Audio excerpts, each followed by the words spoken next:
Hunter, the cold and flu have been especially bad.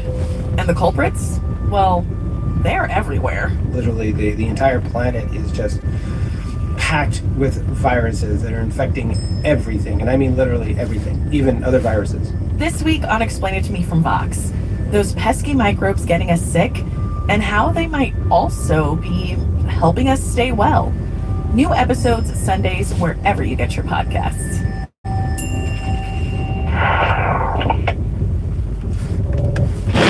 2024 is over, and I gotta say, it felt like a long year. 11 months deep into 2025.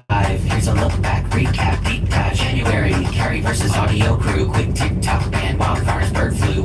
I mean, this TikTok came out in November, and it just reminds me that so much happened last year, I can't even keep track of it all. October, the squirrels have begun eating meat. East Wing Group 7 and the Nicki Cardi beef. Government shutdown, Halloween week, the security guard. But my feeling overall is that 2025 was pretty rough. So I decided to take a break from my daily doom scrolling to call on my Vox colleague, Senior Editorial Director Brian Walsh, for a little perspective check. In early 2025, I launched a new newsletter that comes out every Saturday called Good News, which is pretty much exactly what it says on the tin. It's an attempt to sort of look at what's happening through an optimistic lens in the world and kind of push back against the negativity bias that basically infects all of us, not just in the media, but really the human race. Yeah, last year was like any other year where I feel like by December you start seeing all of these memes kind of declaring this was the worst year, and 2025 was no different. And I have a TikTok that I wanted to share with you. I'm not even gonna lie, I feel like I can confidently say for most of us that 2025 was one of the worst goddamn years of our life. For real, like, can we talk about how awful this year was? I don't think I've ever heard a single person say, oh, 2026 is gonna be my year. I think we're genuinely all scared this time because I'm not even exaggerating when I say this year was... So, I have to say I don't disagree. I feel a lot like this young woman does. How do you feel about the last year, Brian? Do you also have a hard time kind of like parsing out the bad news from the good?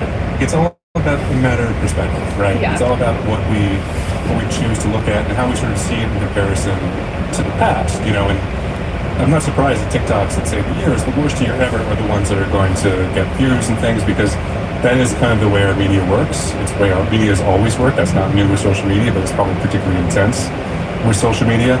And we are a people that tend to sort of focus on the negative. But certainly when it comes to being in the media, we all know this. Like, you tell people things are bad, that's something that's going to get their notice. But that often overlooks not just like individual good news stories, but like a longer term trend of things getting better. Such that, like, I'm pretty confident if you put 2025 against most of the years of humanity's past, this one would come off pretty good.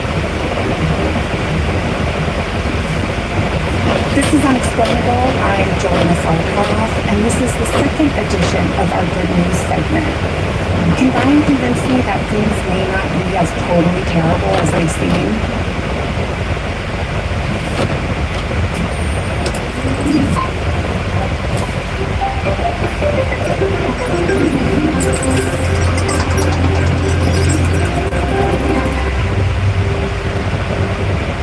What for you are the good news highlights of 2025?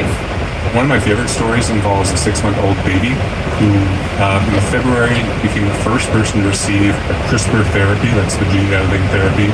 It was custom built for a specific mutation in their lethal urea cycle disorder. And this is something that usually is essentially a death sentence for about half of affected infants, or they need a liver transplant. And yet, you know, now almost a year later, the baby is thriving, the baby is cured, and this is just the beginning of the ability to use gene editing for things that can really target individual, often rare disorders. And it's the kind of ones that science often skips over because they're only affecting a very small number of people. It's expensive to create treatments, not a lot of market for it.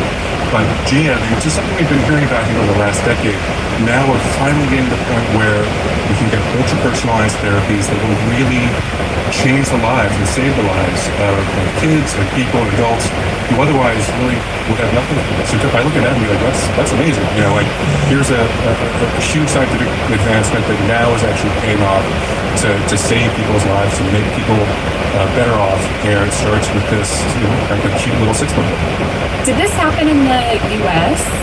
It did happen in the U.S., yeah. It was a team at UC Berkeley's Innovative Genomics Institute that kind of led the way on that. Wow, so people are still able to do great work and make these discoveries even in spite of all of these funding cuts. Right? I mean, in many ways, when we get to something at that level, it's been in the works for a long time. Gene editing itself, I think the earliest sort of discoveries that got us on the road to CRISPR go back to, the 20th century. Then it took years after the actual discovery of it to begin to get to these kind of treatments. That is a long tail that, frankly, is vulnerable to being broken. I definitely worried about the future. And I should say off the bat, I can tell you a lot of great things that happen in 2025. That doesn't mean they're going to continue in the future. And that's kind of a little up for debate, really, up for grabs, I think. But at the same time, it would be, I think, kind of mistaken, even blind, really, to just put those away, to not look at those either. I think we can hold both ideas at the same time, hopefully without going completely insane.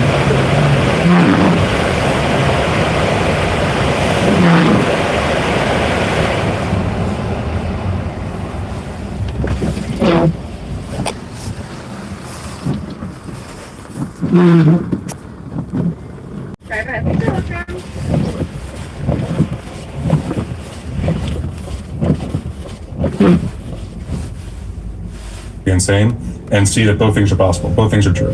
It's true. What are some other pieces of good news?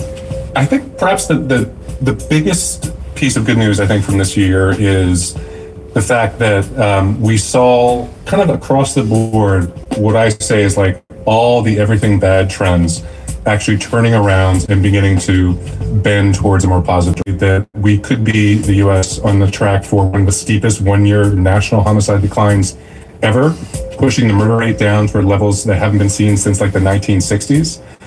Here in New York City, we actually set a record, I believe, for the most days without a murder. Wow. That's a huge improvement.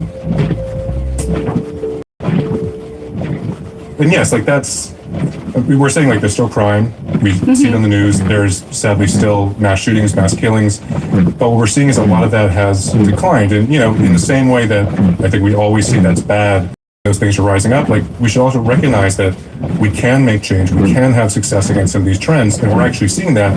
What's been attributed to that decline? That is one of the big questions that's out there. It's amazing. Now we've had, going back to the early 1990s, we had the tail end of the great increase in violent crime in U.S. cities going into that period. Then we had this long tail of decrease that went on for a couple of decades. There's enormous scholarly disagreement over exactly what causes both trends. There are people who said it was about changing policing. There are people who said that was completely overstated. There's generational changes that happen, like simply how many young people do you have, given that, a lot of violent crime is done by young people and young men. They often tend to be the victims of that as well. I think you had sort of cities like New York improve economically, at least from the depths of late 80s and early 90s. We had changes, I think, in drug sales, drug consumptions. I will say the most recent one, I think, the simple fact is that once you had the sort of shutdown and breakdown that occurred during the pandemic, it really made people act out, I think, for lack of a better term. I think, there was a lot less control. Kids were not able to go to school. As you get back to normality, you see that change. So I think some of this is working through the terrible social breakdown that was the pandemic and getting back on the track that we used to be. I think some of it really is just a natural reaction to when you see these huge spikes that can't go on forever. Eventually they do break, almost like a fever. And it's very important to continue to focus on. But the fact is that this is very real, and this has made life in U.S. cities far safer than it was just a few years ago. Yeah. And does the same go for drug use? Yeah. So the number of people dying from drug overdoses is down about 24%. I mean, considering that the fact that the opioid epidemic was so terrible, you had deaths that were above 100,000 a year when things were at their worst. To see that fall is an enormous victory. I think you did see an improvement in response, in development and sort of distribution of stuff like Narcan, which can actually stop overdose deaths in progress. just greater awareness. You know, we've seen this sort of curve happen before. I really hope we never see anything as bad as we were seeing in the late 2010s and early 2020s. That was really horrible, but you know, it is trending in a really much more positive direction than it used to be. There's still a lot of ground that has to be made up, but you know, we're moving in the right direction, and I do feel good about that. What are some of your other bullet points? Well, it's funny, I can stick on a bit of a similar subject, which is one of the biggest trends that's happening right now is a real, frankly, reduction in drinking alcohol. True. Yes, you may have heard this. The young people, they do not like it.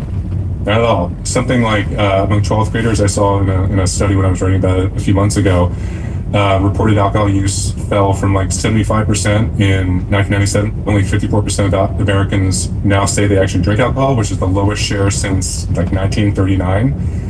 Obviously, people enjoy alcohol in moderation, but it is linked to, I believe, something like 178,000 deaths a year in the U.S. Wow. So, you know, even those relatively small declines really do add up in improvement of health and survival, you know, in families that aren't destroyed by addiction. So that's also, I think, a nice counter narrative to like kids these days are so reckless and, you know, what's wrong with them? Actually, they're quite safe. You know, there's some downsides to that too, but, you know, I don't think anyone would, this particular thing is a downside unless maybe you sell wine coolers, I guess. We do want to apologize to everyone in the wine cooler industry who might I'm be sorry, Mr. Bartleby. I'm sorry, Mr. James. who might be suffering these days. One last thing on the medical thing is obviously, you know, one of the worst plagues we face is dementia and Alzheimer's. Yes. And while that's still something that we have no cure for, we are seeing really promising research that's looking at, you know, the possibility that certain viruses might play a role. There's a really fascinating study that I wrote about where older adults who were given the shingles vaccine were like markedly less likely to develop dementia than those who hadn't. And there seems to be some connection possibly there. When I look to the future, thinking about 2026 and beyond, like that's one area of research that I feel really optimistic about. And, you know, anyone who has been touched by that knows how amazing that would be. So that's something that's huge as well. That's amazing. In terms of the environment, is there any good news? The environment's a tough one. Let me start with one that, like, again, maybe this is more for people of my age, like you remember from their childhood about the ozone hole that was growing over Antarctica and was going to fry us all. That's one of the best long-term environmental news stories I've ever seen, really, because we've seen that ozone hole thanks to actual concerted international action going back to the 1989 Montreal Protocol to get CFCs out of the supply chain. We've seen the ozone hole continue to shrink. Its peak area now is something like 30% smaller than it was in 2006, which was the record.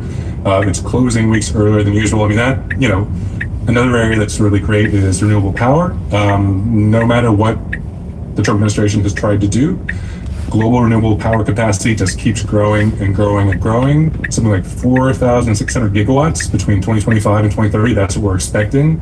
And we've already had about that much installed so far in the world, solar and wind leading the way. So that is a huge good news story. Like, we're going much faster than I think even the most optimistic people thought 10, 15 years ago. I feel like now when I'm like laying in bed with anxiety, I'll just slowly imagine the hole in the ozone layer closing. It's like the new counting sheet. Yes.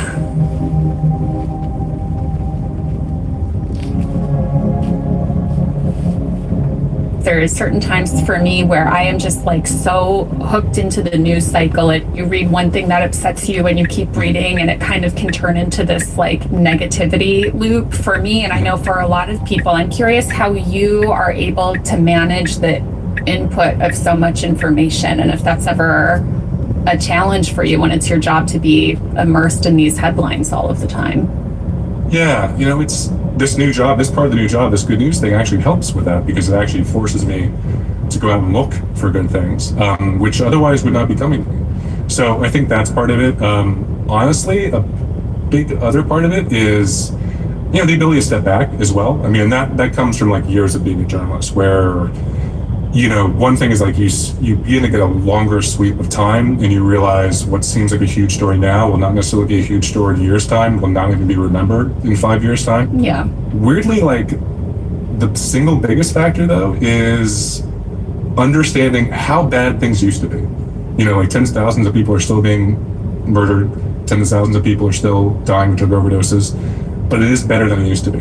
And then if you really look at the long sweep of human history, you realize, oof, I don't want to be born in 1800 anywhere. So in a weird sense, like a lot of what I do is kind of anchor myself and be like, well, it's not in the midst of the Black Death, which, is not the most convincing argument for other people. Like, if I go around, it could be worse. That's especially true if you think about like global trends, things like extreme poverty, which has declined significantly over the last 30 years, or ditto with maternal mortality or childhood mortality. Like, it's still awful that this happens to so many people around the world, but at the same time, it is meaningfully important and good that it happens to so fewer people than it once did. And we actually, all of us working together in some way in this world, help make that possible. I don't think that's something we report on a lot, but that is a true fact of the world.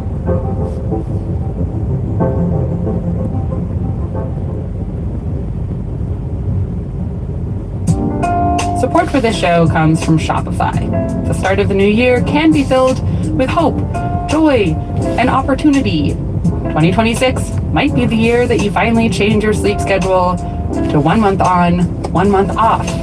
Or, perhaps a better idea, maybe this is the year you make your entrepreneurial dreams come true by starting your own business. Maybe you resell seashells or get into constellation consultation. Whatever it is, Shopify says they have everything you need to make your business dreams a reality in 2026. With Shopify, you can choose from hundreds of customizable templates to create an online store that matches your brand. And as you grow, Shopify grows with you. Handle big waves of new seashell orders, expand your constellation consultation to new quadrants of the galaxy, and do it all from the same dashboard. In 2026, stop waiting and start selling with Shopify. Sign up for your $1 per month trial and start selling today at shopify.com/unexplainable. Go to shopify.com/unexplainable. That is shopify.com/unexplainable. Hear your first this new year with Shopify by your side. At MedCan, we know that life's greatest moments are built on a foundation of good health, from the big milestones to the quiet wins. That's why our annual health assessment offers a physician-led, full-body checkup that provides a clear picture of your health today and may uncover early signs of conditions like heart disease and cancer. A healthier you means more moments to cherish. Take control of your well-being and book an assessment today. MedCan. Live well for life. Visit medcan.com/moments to get started. Some of this video coming out of Minneapolis is telling a story about the surge of ICE agents that started last week after Renee Good was killed. Another controversial video has emerged of ICE. It turns out the people being arrested were U.S. citizens. These are observers, making sure that kids can walk home from school without being taken apart by the horrible Gestapo that we have here. A group of men approached a woman at a bus stop, pulled her aside, and then walked her into a vehicle. The polling is also telling a story. Support for ICE is dropping, and more Americans than ever before, 46%, told Economist YouGov pollsters they want ICE abolished. Meanwhile, the messaging from the White House is that ICE has immunity. So what does that mean for the people, some of them citizens, that ICE agents are dragging out of cars and workplaces and off of streets around Minneapolis? That's on Today Explained. We air every weekday. If it weren't for the rotten things that happen in this world, we couldn't put on the news show. Okay, so it seems like people did manage to pull off a lot of great things in 2025. But what about 2026? I mean, kicking things off with military strikes and the capture of Maduro in Venezuela, all of the upheaval we're seeing here in the United States. We're only 2 weeks in, and it has just been an onslaught of these big, chaotic headlines. But if Brian is right, there's still some really good long-term work happening in the background that maybe we can look forward to. Things are not perfect on this planet, but I do have some good news, which is that we are going back to the moon. NASA's Artemis 2 mission is scheduled to fly sometime in the early months of 2026. That's going to bring 4 astronauts on a round trip around the moon. That's expected to be the first in a series of missions in the years to come that will aim to establish a permanent outpost on the moon's southern pole. So if you don't like things on Earth, there might be some real estate elsewhere in the future. Beyond that, like in 2026, we're expecting to see a few major clinical trials that will test how the psychedelic drug LSD can help treat anxiety and depression. I think that's incredibly important because mental health disorders and the rise in those are very real, a very great source of suffering, and we've had a really hard time coming up with new treatments for it. LSD and other psychedelics show a lot of promise. If these go well, we could see some version of LSD being approved as an alternative treatment as early as 2027. What are some other pieces of good news? One thing is that we're seeing a huge sort of global movement away from fur. Just recently, actually, Kenny Torella, who's a writer who really focuses on factory farming and animal welfare, wrote about how Poland, which had been the world's #2 fur producer, has phased it out completely. And we're seeing more of that in the United States. We're seeing that around the world starting next September for the 2026 New York Fashion Week. There will be no fur at all. That's joining other major fashion weeks around.